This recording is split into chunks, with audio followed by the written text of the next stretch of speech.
박성운동을 이끌었던 무디 목사님, 우리 뭐 다 아는 분이죠. 무디 목사님의 이제 그 목사님이 스코틀랜드에서 이제 집회를 하는데 그때 일어났던 실화의 이야기입니다.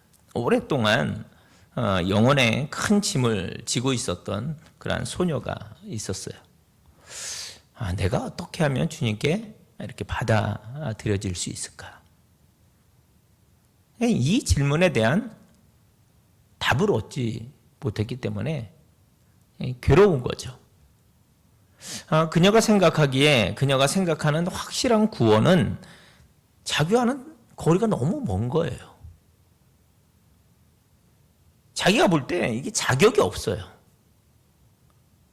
썩 잘난 것도 없고, 자기가 볼 때 제대로 배운 것도 아니고, 또 자기가 볼 때 별로 예쁘지도 않고, 돈도 많은 것도 아니고, 도덕적으로 완전한 것도 아니었어요. 그래서 나는 이 모습 이대로는 안 될 거야. 늘 그렇게 낙심하고 있는 거죠. 실망에 실망을 거듭합니다. 그러다가 그날 무디 목사님을 통해서 하나님의 사랑과 용서에 대한 설교를 듣는 중에 가슴이 팍 뛰는 거예요. 저 이야기는 내 이야기다. 큰 감동을 받아서 설교가 맞춰지지도 않았는데, 예전에 우리 60년대, 70년대 이렇게 부흥회하고 그러면, 80년대도 그랬어요. 부흥회하고 그러면 막 은혜 받으면 막 앞으로 강단 있는 쪽으로 막 나가잖아요. 기도받고 뭐 이렇게 하고 싶어서. 큰 감동을 받아가지고 설교가 맞춰지지도 않았는데 강단으로 올라가는 거예요. 막 뒤집어지는 거죠. 앞으로 뛰어나며 막 소리칩니다. 이 여인이. 내 모습 이대로, 내 부족한 모습 이대로 하나님 받아주시죠! 소리치면서 나가는 거예요. 그래서 그녀의 얼굴 표정을 보고 모든 것을 감지한 무디 목사님이 대답합니다. 그럼요, 자매님, 돌아온 당자를 받아주신 것처럼 하나님께서는 주님께 나오는 자매님의 모습 그대로를 기쁘게 받아주십니다. 그렇게 말씀합니다. 그때 그 모습, 즉 그 자그마한 소녀가 눈물을 흘리며 하나님의 용서와 또 용납을 감사하며 기도하는 모습을 보면서 성가대석에 앉아 있었던 이제 엘리사 해밀턴이라고 하는 사람이 찬송시를 하나 씁니다. 그리고 무디 목사님 옆에서 늘 같이 찬양 사역을 하던 생키라는 분이 작사를 해요. 그 찬양이 찬송가 214장. 214장 한번 찬양합니다. 214장 나주의 도움 받고자. 먼저 1절, 2절.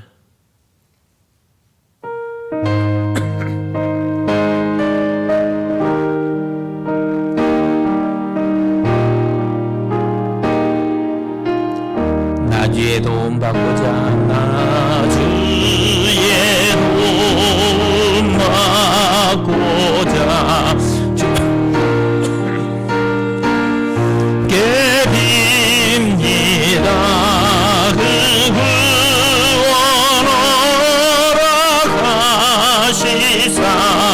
날 받아주소서. 내 모습 이대로, 내 모습 이대로 주 받아주소서. 날 위해 돌아가신 주 날 받아주소서.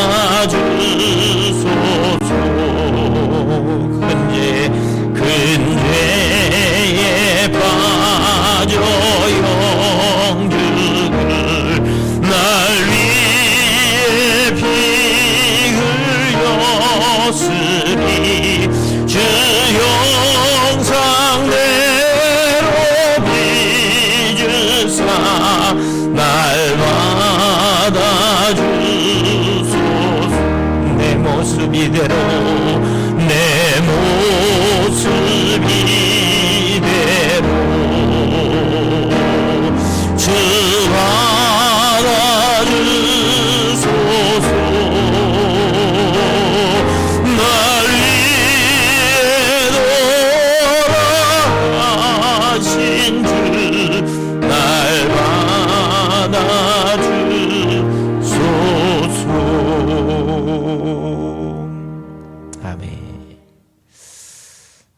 이렇게 부른 이 찬송 214장은 그렇게 탄생을 합니다.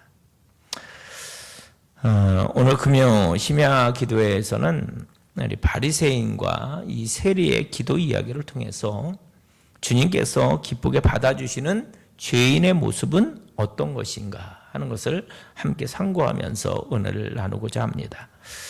예수님의 이야기는 이렇게 시작됩니다. 10절 말씀을 보면 두 사람이 기도하러 성전에 올라가니 하나는 바리새인이요 하나는 세리라. 여러분, 우리는 이 정도쯤 되었으면 예수님께서 이 두 사람의 기도를 들으시고 결국 누구 손을 들어줄지 알고 있습니다. 예수님께서 평상시에 바리새인들의 위선에 대해서 아주 신랄하게 심판하셨다는 것을 우리가 알고 있거든요. 그래서 이 이야기가 딱 시작할 때 우리는 당연히 하나님께서 그 세리의 기도를 들어주셔야지 이렇게 생각을 해요. 하지만 여러분, 우리가 그때 예수님의 그 상황으로 들어가 보면 아마 그 사람들은 물론이거니와 우리도 깜짝 놀랐을 거예요. 왜냐하면 여러분, 그 당시 유대인 공동체에 있어서 바리새인들은요 늘 존경받는 그런 사람들이었습니다. 그들은 정말 최선을 다해서 하나님을 섬겼거든요. 성경을 연구하는 것을 최고의 덕으로 여겼고 또 율법대로 살려고 무던히 노력을 했고 정해놓은 금식이 있었고 율법, 금식 그리고 헌금 생활 등등 모든 것에 정말 최선을 다한 그런 사람들이 바로 바리새인들이었다라는 겁니다. 그래서 누가 보더라도 그 사람들은 아주 괜찮은 사람들이었어요. 괜찮은 사람들. 이에 비해서 세리들은 유대 공동체 내에서 대표적인 죄인으로 구별하는 사람들이었습니다. 그들은 동족의 피를 빨아먹는 로마의 앞잡이고 매국노고 부정한 방식으로 부를 축적하는 그런 사람들이었다라는 거죠. 그러니까 유대인 공동체에서 그들은 이미 낙인 찍힌 자들이었다라는 거예요. 그냥 자연히 그러니까 유대인들은 세리를 멸시할 수밖에 없었습니다. 이방인 취급을 했고 법정 증인으로 설 수도 없었습니다. 그들이 내는 돈은 헌금으로 받지도 않았어요. 그러니 보세요. 이 바리새인들이 얼마나 의롭고 또 훌륭해라고 생각했던 유대인들에게 있어서 세리들은 얼마나 악하고 또 더러운 죄인들인가라고 그렇게 생각했던 유대인들에게 있어서 예수님의 그 이야기의 결론은 아니다 였다라는 거예요. 아니다. 예수님은 우리가 결론을 알잖아요. 세리의 기도를 받는다라고 말씀하셨거든요. 근데 유대인들에게 있어서는 아니다라는 거였어요. 그날 하나님으로부터 세리는 받아들여졌고 바리새인들은 받아들여지지 못했다. 세리가 더 의롭다는 평가를 받았다. 이 말씀은 이 유대인들에게 있어서는 너무너무나 충격적인 것이었다라는 거예요. 우리는 다 아니까 그렇지만 그들에게 있어서는 너무나 큰 충격이었다라는 거죠. 그러니까 우리는 물어야 하는 거예요. 뭐라고?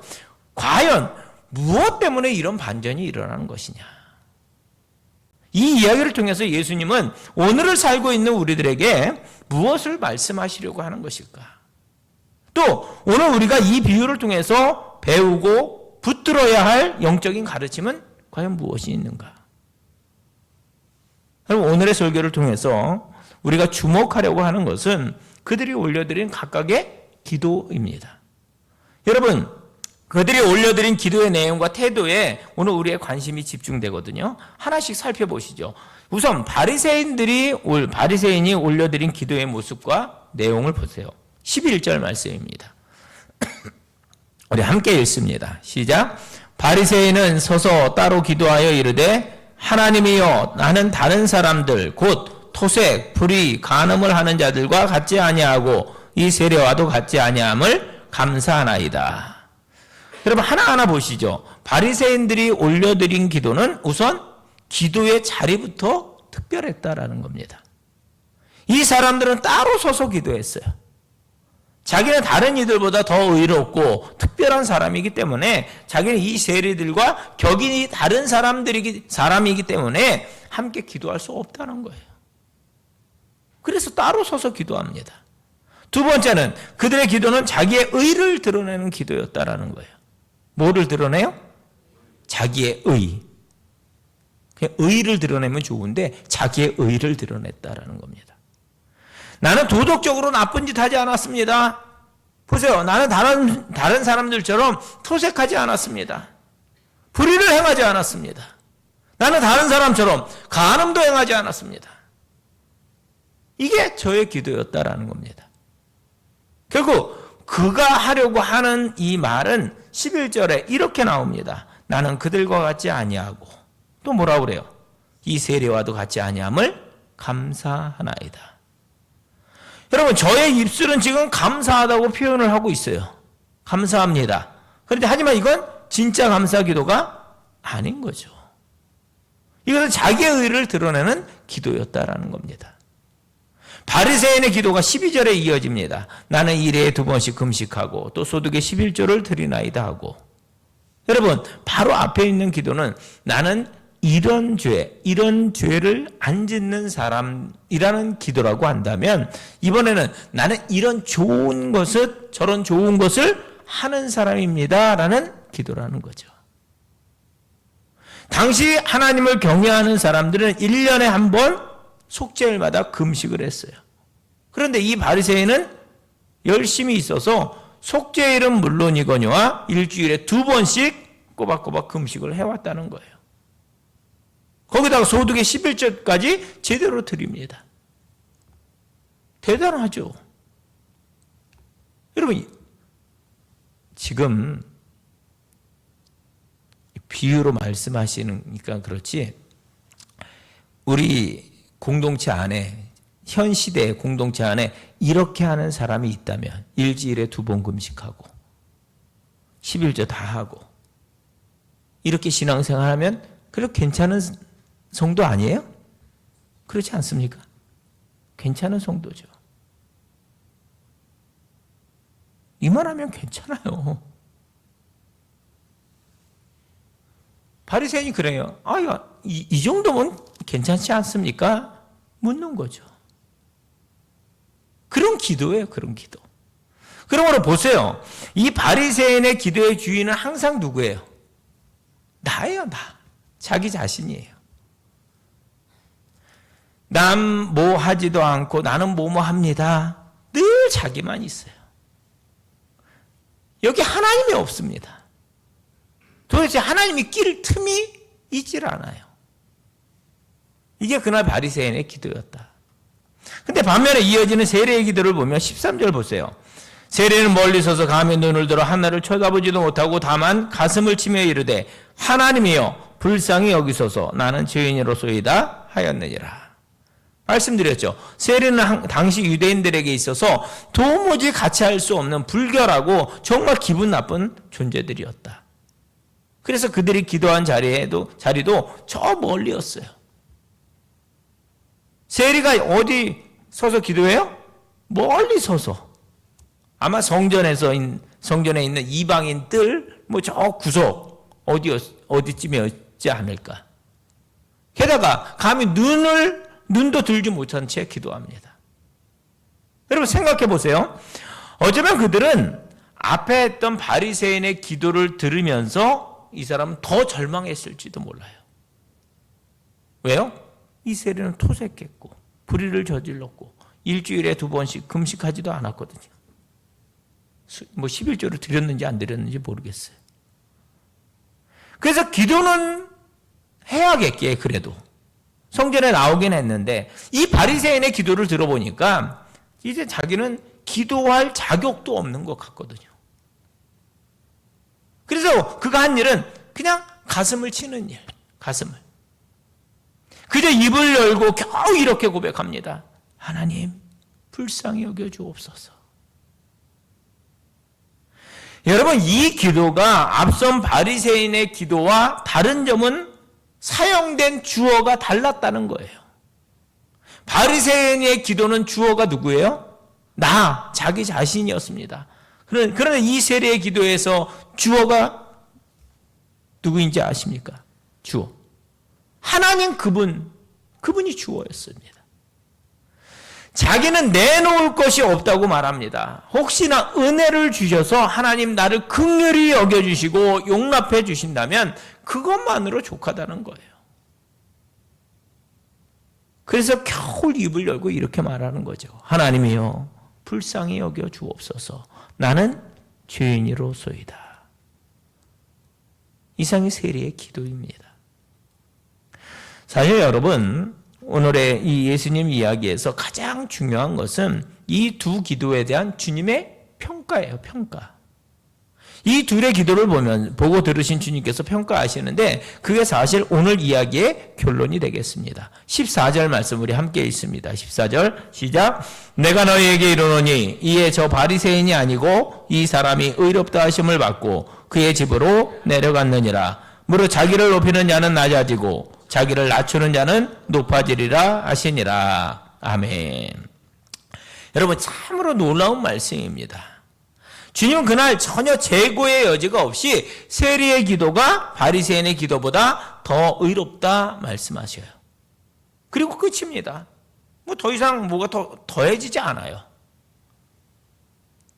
그러면 그게 끝이라는 거예요. 여러분 그날 바리새인의 기도가 하나님께 받아들여지지 않았던 이유는 간단해요. 너무나 간단합니다. 그의 기도는 자기 의를 드러내는 기도였기 때문에. 반대로 그날 세리의 기도가 하나님께 용납된 이유도 간단합니다. 뭐예요? 그의 기도는 바로 참회를 드러낸 기도였기 때문이었다. 함께 따라하겠습니다. 자기 의를 드러낸 기도, 자기 참회를 드러낸 기도. 세리의 기도는 마음이 가난한 자의 기도고 애통한 자의 기도고 의에 줄이고 목마른 자의 기도입니다. 주여 불쌍히 여겨 주시옵소서. 여러분 간절한 기도예요. 그때 주님은 세리의 상한 마음, 은혜를 갈망하는 그 태도를 기뻐하시고 그 기도를 받으셨어요. 이게 오늘 이야기의 핵심이다라는 겁니다. 여러분 오늘 이 이야기를 시작할 때 아예 전제가 달려있다는 것을 여러분 아십니까? 전제. 9절 말씀 보세요. 9절. 함께 읽습니다. 또 자기를 의롭다고 믿고 다른 사람을 멸시하는 자들에게 이 비유로 말씀하시되. 전제가 딱 되어 있어요. 뭐예요? 자기를 의롭다고 믿고 다른 사람을 멸시하는 자들에게 이 말씀을 주셨다라는 겁니다. 주님이 지금 왜 바리새인과 세리의 기도 이야기를 들려주셨느냐? 간단한 거예요. 간단. 지금 눈앞에 그런 이들이 있었던 거예요. 교만한 이들이 있었던 겁니다. 자기는 의롭다고 믿고 다른 사람을 멸시하는 그 사람들을 보고 주님이 작정하고 말씀하시는 거예요. 요즘으로 말하면 까는 설교한다 그러죠. 그렇죠? 까는 설교한다 그러잖아요. 야, 너희들 잘 들어라. 그러시면서 세리의 기도와 바리새인의 기도 이야기를 해 주셨다라는 거죠. 여러분 이게 주님의 의도입니다. 우리 함께 기억하겠습니다. 주님은 우리 가운데 그래도 나는 저 사람보다 낫습니다. 그래도 나는 이 세리보다 낫다. 이렇게 생각하는 이들에게 너희는 이 이야기를 들으라 말씀하신 거예요. 다른 거 보지 말라는 겁니다. 지금 내가 딴 사람 신경 쓸 때가 아니라는 거예요.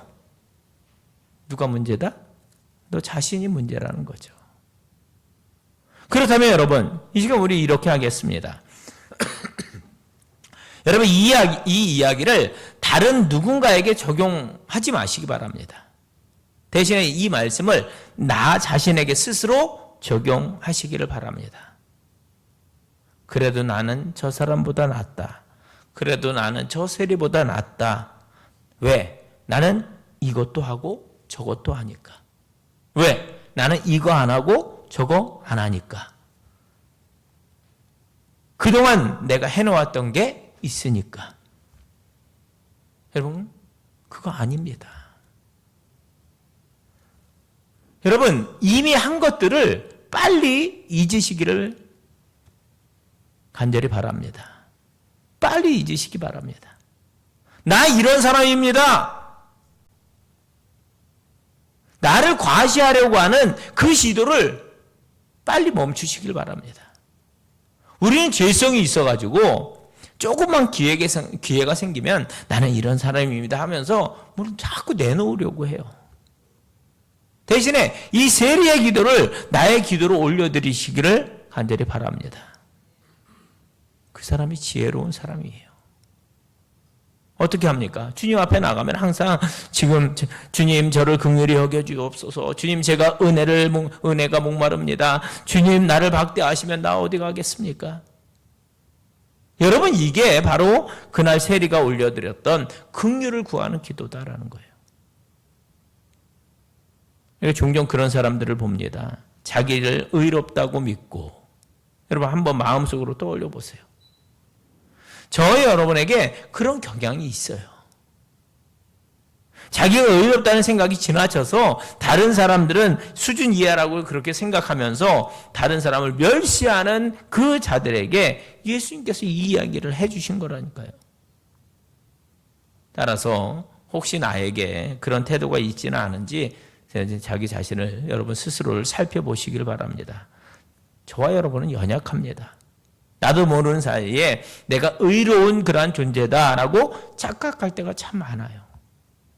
아유, 나 정도 되니까, 그래도 나 정도 되니까 예수님께서 주신 은혜가 나에게 임했지. 아유, 저 사람은 나에 비하면 아직 멀었어. 이런 생각들. 사랑과 격려보다 채점을 앞세워요. 여러분, 누구든지 얘기하다 보면 내가 판단하고 점수를 매길 때가 있잖아요. 그때 내가 그런 일에 희생양이 된다고 여러분 생각해 보세요. 누군가가 나를 막 채점하고 이렇게 평가한다고 생각해 보세요. 기분 좋겠어요? 저도 예외는 아니거든요.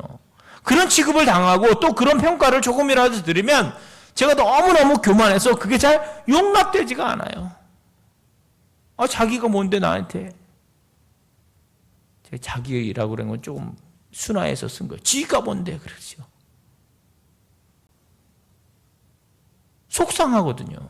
속으로 막 욕하고 그래요. 그 순간 빨리 우리는 이 세리의 자리로 가는 거예요. 세리의 자리로. 그가 했던 말과 그의 기도를 붙잡아야 하는 겁니다. 주여 긍휼히 여겨 주시옵소서. 주님, 제가 주님 앞에 서는 것은 전적으로 주님의 은혜 때문입니다. 여러분, 그렇게 고백하는 자가 복된 자인 줄로 믿습니다. 왜요? 그때 그들이 심령이 가난한 자고 애통하는 자고 의에 줄이고 목마른 자가 되기 때문에 그렇습니다. 그때 오늘 주님이 하셨던 이 말씀의 인정은 그의 것이 되는 거예요. 14절, 이 사람이 의롭다 하심을 받고 그의 집으로 내려갔느니라. 무릇 자기를 높이는 자는 낮아지고 자기를 낮추는 자는 높아지리라 하시니라. 할렐루야. 그러므로 여러분, 이 비유의 결론은 분명합니다. 뭐예요? 겸손하라는 거예요. 겸손. 본문의 세리처럼 하나님의 긍휼을 구하며 나오라는 겁니다. 주의 전에 나올 때마다 주여 저는 죄인 출신입니다. 이렇게 인정하면서 나오라는 거예요. 여러분, 신앙이 성숙해지면 그 사람들은 성숙해질수록 그 사람들의 삶에 겸손과 또 인내와 용납이 열매로 맺히게 되어 있는 거예요. 그리고 사도 바울이 시간이 가면 갈수록 이 원리를 몸소 체험하고 고백하는 모습을 우리가 볼 수가 있습니다. 처음에 그는 자기 자신을 소개할 때 나는 만삭되지 못한 자와 같다 그렇게 고백을 했잖아요. 그래서 나중에는 뭐라고 고백하느냐? 나는 사도들 중에 지극히 작은 자라 그렇게 얘기합니다. 그러다가 마지막 시기에 이르면 더 낮아져서 나는 죄인 중에 괴수다라고 그렇게 고백을 합니다. 점점 더 그래요. 점점 더 성숙해지면 질수록. 여러분, 처음에는 자기와 함께 복음 사역을 하다가 짐 싸서 도망가 버린 마가라는 사람, 우리가 이제 신약계론 살펴보면서 살펴보았지만 이 마가라고 하는 요한을 용납하지 않았거든요. 복음을 위해서 이 정도의 수고도, 이 어려움도, 이 정도의 어려움도 감당하지 못해? 야, 나는 너 같은 놈이랑 함께 일 못한다. 바울이 셌어요. 그 문제로 결국 절친이었던 바나바와 갈라서기까지 했던 그가 바울이에요. 바울입니다. 그러나 훗날 저가 디모데를 부를 때 마가라는 요한도 함께 데려오라고 하고 저를 용납합니다. 왜요? 점점 낮아지고 점점 더 성숙해지면서 겸손과 용납으로 드러나게끔 되어 있기 때문에. 바울이 성숙해지다 보니까 용납한 거예요. 우리는 신앙의 여정을 걸어가며 이런 고민을 해요. 정말 주님의 참 제자가 되어서 성경에 나오는 주님의 일꾼처럼 돼서 그렇게 살아가고 싶은데 우리 안에는 여전히 세상적인 그런 욕망이, 내가 원하는 어떤 화려함이, 그 갈등과 자신 없음이 계속 자리하고 있다는 거예요. 그 고민을 계속해 갑니다. 때로는 그것 때문에 불편하기도 해요. 그런데 여러분, 제가 드리고 싶은 말은 이 고민을 그냥 고민으로 마치지 마시고 그 갈등과 씨름은 계속 해야 하겠지만, 우리가 주님 앞에 서는 날까지 계속 해야 될 거 아니에요. 하겠지만 그 본인의 그 연약함을 주님께 구하며 주님의 도우심을 구하면서 나아가자는 것입니다. 때로는 내가 내 힘으로 안 될 때가 있거든요. 그래서 주님의 도움을 구하며 나아가자는 거죠. 주님, 이 씨름이 너무너무 힘든 씨름임을 주님 분명 아시죠? 하지만 제가 그래도 해보겠습니다. 제가 해보겠습니다. 그러나 주님, 저의 연약함을 도와주시길 원합니다. 저에게 은혜를 더 내려주시옵소서. 주님, 저를 더 확 사로잡아 주옵소서. 제가 주님의 그 은혜에 목이 마릅니다. 제가 그 주님의 붙드심을 사모합니다. 그렇게 고백하며 가는 거죠. 여러분, 저는 분명히 믿습니다. 바로 이 모습이요, 하나님께서 오늘 우리들에게 바라시는 믿음의 첫 단계라는 사실을 저는 분명히 믿습니다. 뭘 표현하는지 아시죠? 주님을 처음 만난 그 자리, 바로 거기서 시작하는 거예요. 거기서. 우리도 이 시간 그 자리로 다시 한번 내려가겠습니다. 은혜를 구하는 자리죠.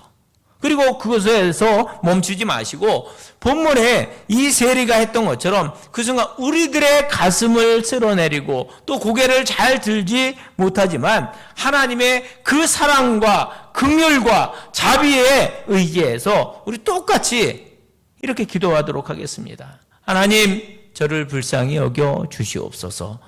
나는 죄인이로소이다. 하나님의 긍휼을 구하는 기도를 하는 거죠. 그분의 은혜를 구하는 기도를 하는 거예요. 심령이 가난한 자의 기도를 하는 겁니다. 내 모습이 이것밖에 안 됩니다. 애통하는 자의 기도를 하는 거예요. 그것이 의에 줄이고 목마른 자의 기도인 것입니다. 놀랍게도 그 순간 주님은 그 세리의 기도를 받으십니다. 여러분, 이 시간 주님께서 말씀하신 이 두 사람의 기도 이야기를 들은 우리는 더 이상 바리새인같이 폼 잡는 이 길 가지 않기로 이렇게 결단하도록 하겠습니다. 나는 이것도 안 하고 저것도 안 합니다. 내가 뭐 했다는 것, 그 나라는 주어를 철저히 내려놓는 이 시간이 될 수 있길 바랍니다.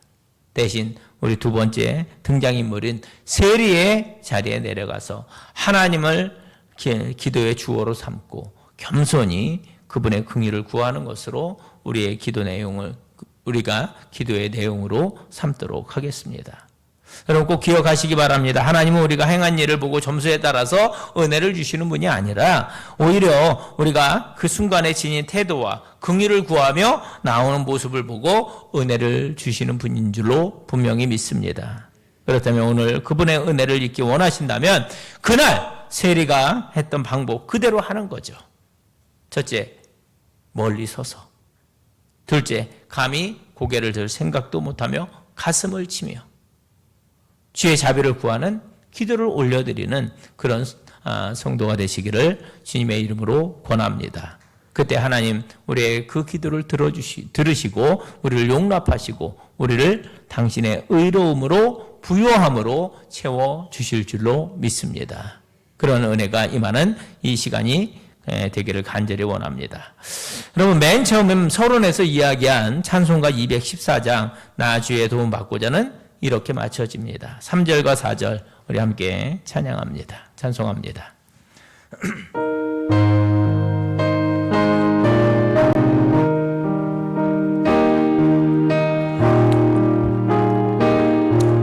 내 힘과 결심 약하여 내 힘과 결심 약하여 늘 깨어지기 쉬우니 주 이름으로 후원해 날 받아주소서.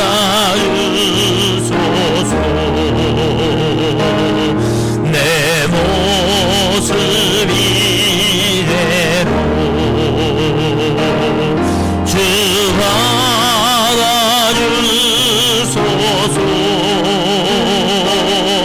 날 위해 돌아가신 주 날 받아주소서. 내 주님 서신 발 앞에 내 주님 서신 발 앞에 나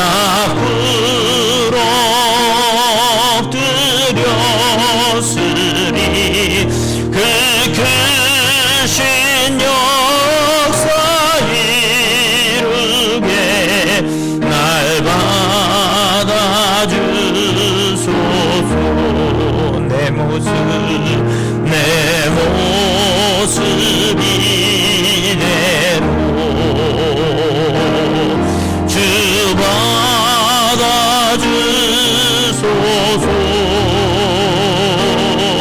날 위해 돌아가신 주 날 받아주소서.